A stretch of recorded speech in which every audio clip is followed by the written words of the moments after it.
The Biggest Chinese Crackdown.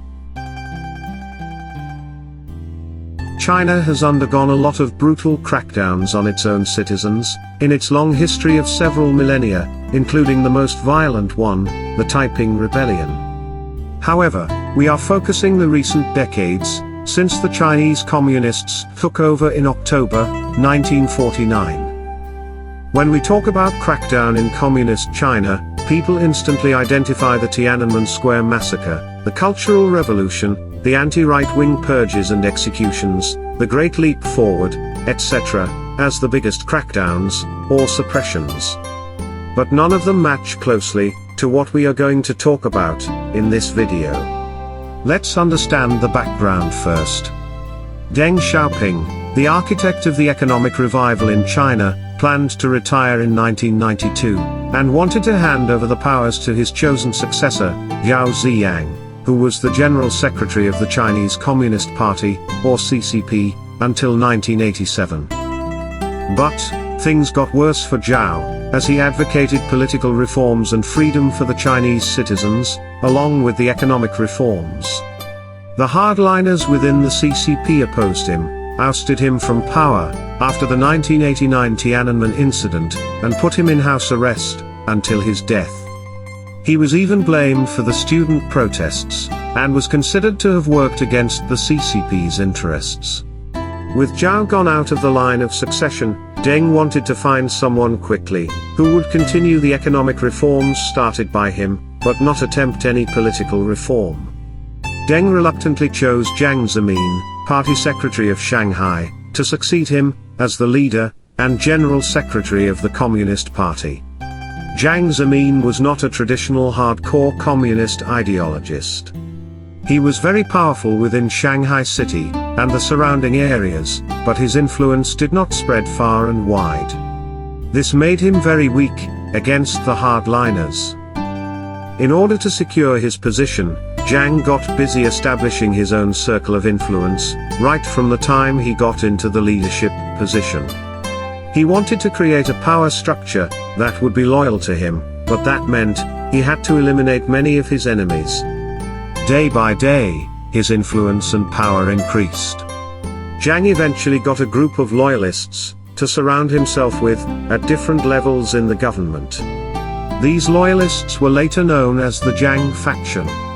However, nothing increased Jiang's authority like the creation of a new security agency that went after the members of a spiritual movement called Falun Gong, or Falun Dafa. The practice of Falun Gong involved meditation, slow-moving exercises that concentrated on improving the energy level and following a moral philosophy based on the Buddhist tradition. The new security agency created by Jiang Zemin to crack down the Falun Gong was called the 610 Office. China already had an internal security agency, called the Ministry of State Security, abbreviated as MSS, but Jiang insisted in having an independent agency, assigned to suppress the Falun Gong. Creation of the 610 Office allowed Jiang to extend his heavy influence on the MSS, as well. But, let's look at the Falun Gong first.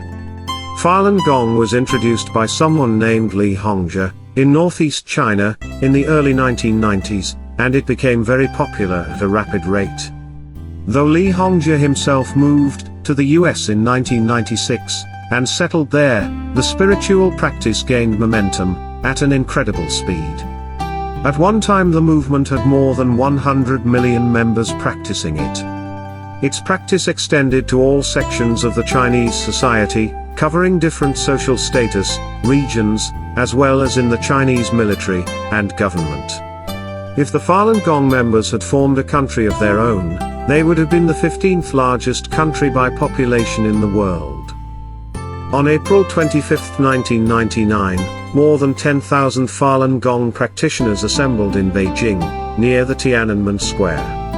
They wanted for their detained members to be released, not be harassed further, and let them practice their spiritual belief freely. Remember, these members were considered very peaceful and their practice was more like yoga, which targeted a holistic approach to spiritual well-being. But, Jiang Zemin saw it differently. He couldn't believe that exactly 10 years after the Tiananmen Square incident, which ended with the brutal suppression and killing of unarmed Chinese students, there was even a larger movement, which believed in a certain spiritual practice, different from communism. To the Chinese Communist Party leaders, communism is the only religion and spiritual practice that needs to be followed. Anything that replaces this ideology can be a threat to its existence. Jiang Zemin wanted to crack down on this movement hard. The justification given by him was that the Falun Gong members had infiltrated into every sphere of influence in the Chinese community, including the government, and they posed a serious threat to the existence of the Chinese Communist Party. On June 7, 1999, Jiang declared Falun Gong as a grave threat to Communist Party authority, a threat that's unprecedented in the country since its founding 50 years ago. 3 days after this statement, the 610 office was established on June 10, 1999, the name denoting the month and day of the creation. Let's look at the 610 office and see how big and powerful it became. This office was established in Beijing first, and this became the Central 610 office, headed by one of the most powerful CCP leaders, a member of the elite Politburo Standing Committee. On top of that, there were local 610 offices that were set up, that totaled up to 1,000 offices in the country. These offices were established in different provinces, as well as districts, municipalities, and even at neighborhood levels.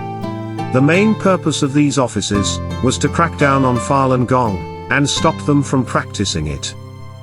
The other functions of the 610 offices included spreading anti-Falun Gong propaganda, surveillance, and intelligence gathering, and pressurizing the members to abandon their practice.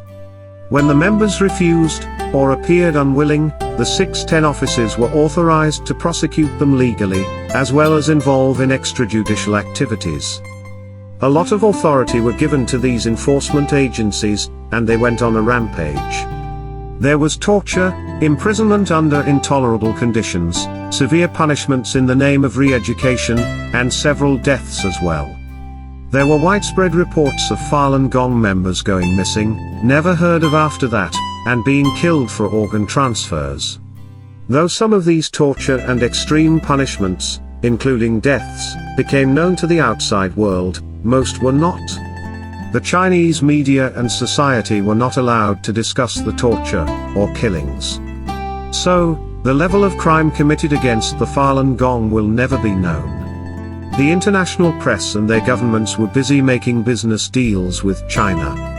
There were plenty of multinational companies from the US, Germany, UK, France, Japan, Korea, Taiwan, Australia, etc., who were establishing their operations in China, and nobody cared what was going on with the Falun Gong crackdown. The Chinese factories were producing the goods for the Western countries, and it was not convenient to raise the Falun Gong issue. The hypocrisy of the world was there, for everyone to see. The Falun Gong crackdown was the largest in recent history, due to the sheer size of its members, nearing 100 million, spread over in all sections of the Chinese society. Today, the number of its members is believed to be less than 1%, and currently, none of its members practice Falun Gong openly, within China. The irony of this whole thing was, Falun Gong was an unarmed movement which devoted its members to peace and against violence. So, there was no armed resistance to the crackdown that was unleashed upon them. Thanks for watching.